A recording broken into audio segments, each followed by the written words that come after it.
अस्सलाम वालेकुम दोस्तों। आज की कहानी का नाम है रेगिस्तान का वादा। पुराने अरब के रेगिस्तान में जहाँ दिन आग बरसाता और रातें खामोशी ओढ़ लेती थी, एक कबीला आबाद था जिसे बनो सालम कहा जाता था। इस कबीले में एक नौजवान रहता था, नाम था नुमान।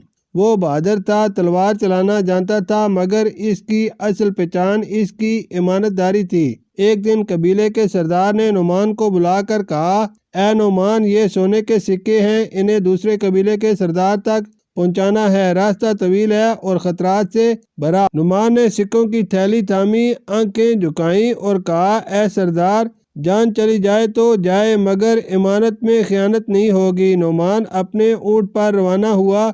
दिन ढलने लगा तो रेत के टीलों के पीछे से एक जख्मी मुसाफिर मिला। वो प्यास से निढाल था। इसने कांपती आवाज़ में कहा, ए मुसाफिर, अगर पानी ना मिला तो जान चली जाएगी।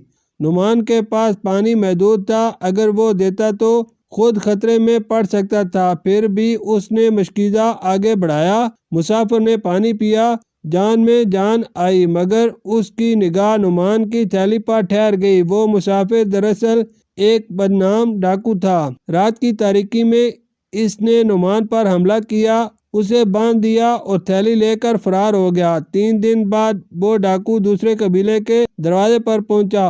जब उसने सिक्के पेश किए तो सरदार ने पूछा, ये इमानत किसने दी? डाकू ने गौर से कहा, मैंने छीन ली, एक नुमान नामी शख्स से। ये सुनते ही सरदार का चेहरा बदल गया। नुमान वही जिसकी ईमानतदारी के किस्से रेगिस्तानों में मशहूर हैं।